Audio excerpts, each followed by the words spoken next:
South Bend, Indiana. I'm here with my friend Pete Buttigieg, who's the mayor here, one of the youngest mayors in America. So I've been going around to different states for my personal challenge for the year to see how different communities are working across the country, seeing how people are living and how they're thinking about their work and their hopes and challenges. And it's been really interesting so far. I just got into Indiana, and South Bend is my first stop. So we're just driving around here, and I figured that this would be a pretty fun time to go live. Now, before we get into anything, Pete's going to give us a bit of a tour of the city here. Pete, do you want to just give a bit about your background and how you got into being the mayor here? And you have a pretty amazing story. Sure. I don't know about amazing, but... no, you have an amazing story. So I grew up here in South Bend. In fact, we're a few blocks from my boyhood home now. We're on the northwest side of the city. And this is a city that, when I was growing up, was really struggling to figure out how it was going to develop when it stopped being auto town. So we were the headquarters of Studebaker, which you don't see a lot of right now, but in its day, until the last Studebaker was made in 1963, Studebaker was one of the biggest car companies in the world. And before the big three, you had kind of a big four. I have a question. I don't want to interrupt you, but can people on the live hear? Because I don't know if we don't have like some advanced setup here. We're just actually using my phone, so I want to make sure that can everyone hear Pete when he's talking? Well, continue, and they will now tell us if we need to talk louder. I'll just try to speak up. So, this was an industrial town. We're on the map because of the University of Notre Dame. That's why I'm here. My parents teach at Notre Dame. They moved here just before I was born in the 80s. But it was a city that was really kind of on the ropes. And one of the things I want to show you is some of the neighborhoods and the work we've been doing to bring them back. Because the city contracted, lost about a quarter of our population over the course of the 60s and 70s. So I'm going to take us through a couple of neighborhoods here. And then we'll wind up going to actually one of the sites where the Studebaker factory stood. My story is, I grew up here, and kind of like everybody else at the time, I kind of thought that success meant getting out of South Bend. So that's what I did. I went to Harvard. Went to the UK for further study after that, and that was when I realized it actually really mattered a lot to me that I was from somewhere. By further study, you mean you were a Rhodes Scholar? Yeah. So you're a very, very humble guy. And it was a great time. I loved that, but I began to realize that actually this was home. Like, it meant something to be from a place like South Bend, and actually. I started identifying almost militantly with being from the industrial Midwest. Once I realized what it meant. But growing up, like we're about to pass on your right here. I don't know if it's possible for viewers to see it, but these are the remnants of what was once one of North America's top 10 breweries. You can see the smokestack on the left-hand side. That's all that's left, but this stood as this kind of hulking, empty brewery. You can see the bricks. We just completed the demolition on everything but the smokestack. And this kind of haunted my neighborhood, and structures like this haunted all of our neighborhoods, especially on the west side, growing up. But that's part of what makes the place so interesting, because now you have this revival going on, even in a smaller, what some would call a Rust Belt community in the middle of the country. People really believe in it, and we're embracing this project of turning our city around. So about 6 years ago, I ran for mayor with a lot of friends from my generation helping out on the campaign, but also a lot of support from seniors who love the idea of a young, educated person really wanting to make a difference here. I'm going to take us through a couple of neighborhoods here just because I want you to see what we were up against in terms of vacant and abandoned houses. When I took office, we had about 1,300. So we set up a challenge to deal with 1,000 houses in 1,000 days. And now it's a lot better. You'll still see a few when I take us up some of these streets. Turn this around so that you all watching on live can see this as well. So as we turn right on we're seeing Johnson Street, you'll notice a couple of things. Obviously the houses here are pretty modest, but there's a mix. Some of them are really well kept. The joke is that you'll see the grandma out with the nail clippers clipping the grass so that it would just so. Others are in pretty tough shape, and it's really block by block that you're fighting to keep these neighborhoods in good shape. But what you also see is some vacant lots, and those are there because we had a collapsing house that needed to be dealt with. That we really didn't want to allow it to deteriorate any further. It was controversial because it cost a lot of money to demolish the houses, but we think the neighbors are better off because they're not coping with the effects of these properties. Here's one. I think this might be one on the right-hand side. They're on the left. Okay. There probably used to be a house. Oh, yeah. You can see the stairway still going up to it, right? Yeah.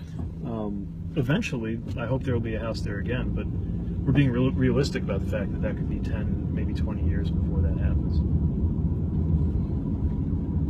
Interesting. So, what have you seen in terms of?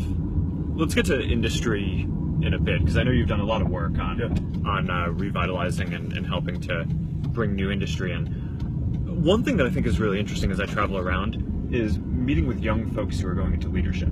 So we were at Harvard at the same time, but there are folks. I was just in Detroit and Dearborn at the Ford factory and at U Michigan Dearborn, and I met this young guy, Jewel Jones, who he's 21 years old, and he's the youngest elected state representative in the country, and he ran for office. It's a full-time job in Michigan, but he did it while he was graduating from U Michigan at Dearborn. It's a super inspiring story. Meeting him and his friend who's his chief of staff, who's still a junior in college, who's finishing up, and his crew.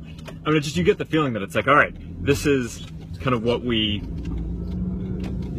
want to have a new generation in leadership. What do you think we need to do to get more folks like you to run for to mayor and state legislature and all these different positions to make it so that the values of this generation can get reflected in policies? Well, the good news is I think more people are motivated to do that than before, and I think there's a moment that everybody goes through when you begin to realize that when you think about why doesn't somebody do something about a given problem, and you're always uttering sentences that begin with the words why don't they, right?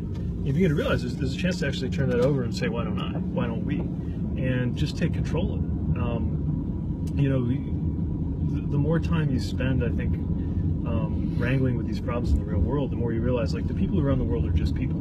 They may be more experienced or more educated or older, but you don't need some magical touch to be in leadership. You just need to care, and you need to be willing to get involved. And what's exciting to me now is I think a lot of the same caliber of talent that used to go to places like Wall Street or Silicon Valley even, a lot of those same people are now drawn to cities or to communities and to the work of revitalizing them because you can tell how important it is. A friend of mine put it in a funny way. He just said, in this country you got to be from somewhere. And the point is, I think we're coming to terms just as a society a little more with our relationship to the places that shape us, and I think that's a very healthy thing. So I'm going to try to take us a little bit south just to see a couple more neighborhoods that have had some impacts I want to discuss, and then we'll make our way to a great neighborhood center with a coffee shop that I'm a big fan of. People hearing me okay, by the way? Yeah, no, I got some comments after I said that our audio is good. Do you want to talk about some of the industry that you've worked to bring in? This is an amazing city with a long history, with what was it, 4 or 5 decades ago, the big Studebaker factory, right? Yeah. And since then, the big one of the big growth questions is how do you develop a strategy for using the resources that the city has to bring in new industries that are more forward-looking and that are going to provide more jobs for folks. So, I watched a TED Talk that you gave on this a while ago, and we've had a few conversations about this, but I think it would be really interesting to talk a bit about how you're thinking about this and how the plan is going so far. Yeah, to me, the way I really think about it is seeing what you've already got and seeing the value in it in new ways. So, a community like ours has an older infrastructure, older physical plant, a lot of older traditions, and we're trying to make sure they're relevant in a new world, in a new economy. And there's a lot of ways to do that. One of them has to do with the fact that we've got data centers emerging on some of the acreage that used to be given over to Studebaker factories because they have a lot of power. There were these power substations that were built to power the factories that now actually have nothing left to power. And somebody realized that between that and the fact that a lot of fiber optic cable follows the old railway and highway right-of-ways, plus the fact we got pretty cold weather and data centers are expensive to cool off, they didn't realize we're actually a really good place for data centers. So there are things like that where you've got to make a bit of a move, which is to imagine what's in front of you in new ways. But the more I looked at that, the more I realized you have that all around the community, from very kind of small scale versions of it, like we got one guy who has what he calls a piano adoption service. He'll intercept a piano that when he hears about a church or an estate sale, a piano that might be destined for the landfill, and intervenes and makes sure that he gets a hold of it, even if it's unplayable, and then he starts fixing it. And then he puts it in a new home. So he doesn't even sell the piano, he just asks to be paid to fix it up. So everything from pianos to million square foot factories, like one I'd like to show you later this afternoon. We're kind of reimagining what we've got based on new sources of value. So what do you need to do as mayor to help get companies and to get that data center, those businesses here and built out? So mayors in the last few years have got a lot smarter about how we do economic development. We used to do a ton of what you call smokestack chasing. So basically, you hear a factory might be looking for a location, you come up with the most aggressive possible incentive in order to basically buy those jobs. And the problem, of course, is that the employers you draw that way aren't that sticky if they're very responsive to incentives, and that means somebody else might pick them off in a few years. So we still do incentives sometimes to make sure that the business case adds up for people to grow here. But what we've really realized is the importance of quality of place.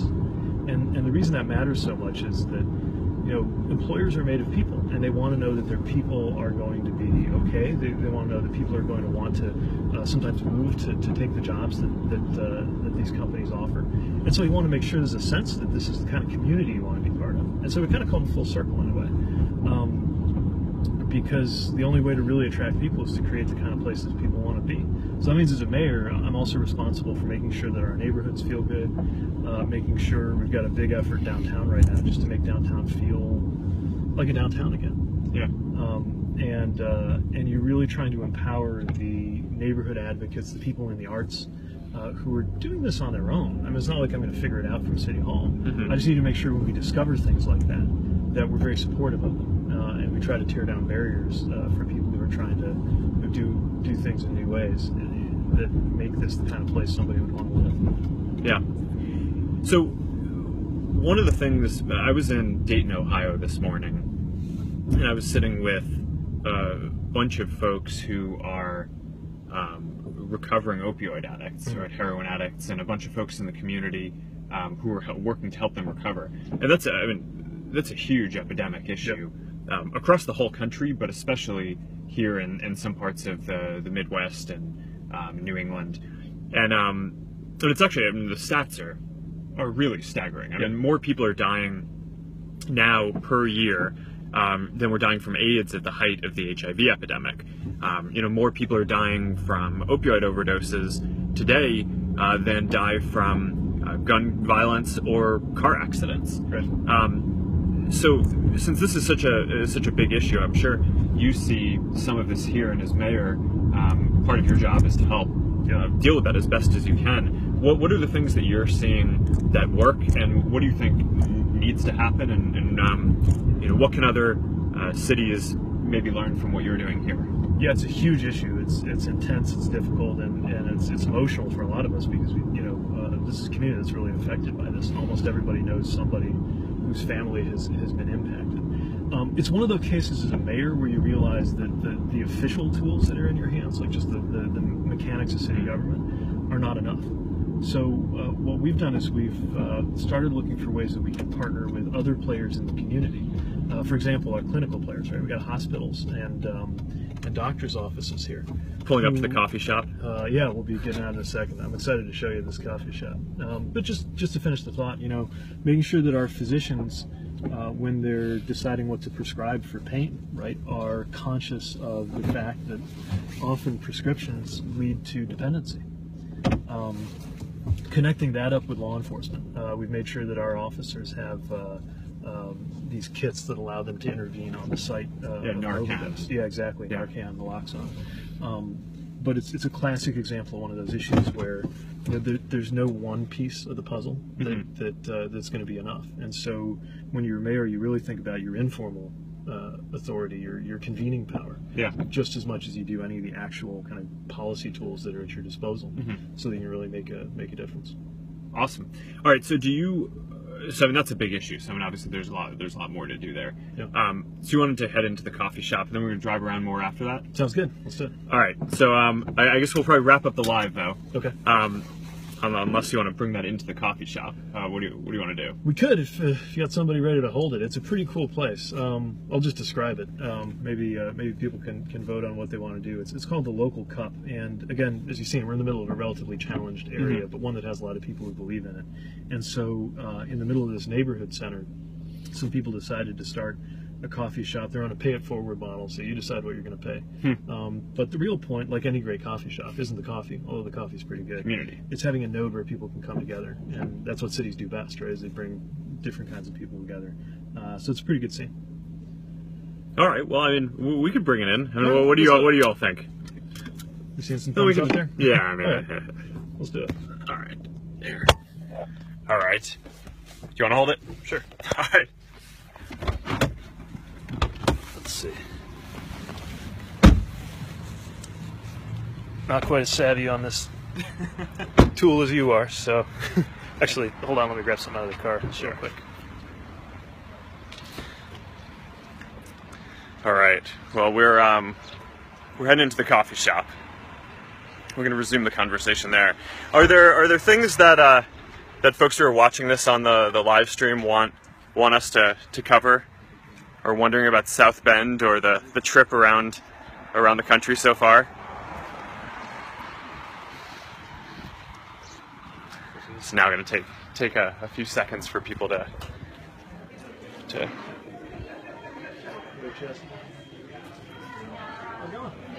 Hey.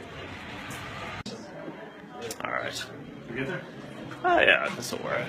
Hey, how's it going? Hey. Actually, this is going to be better. It's probably better to just talk to the people here. Okay. All right. We're gonna wrap up, and I'm gonna go talk to some of the local folks who are here. Thanks everyone for tuning in. Looking forward to the rest of the day here in South Bend, and I'll report back afterwards on what I've learned. All right. Awesome. See you guys.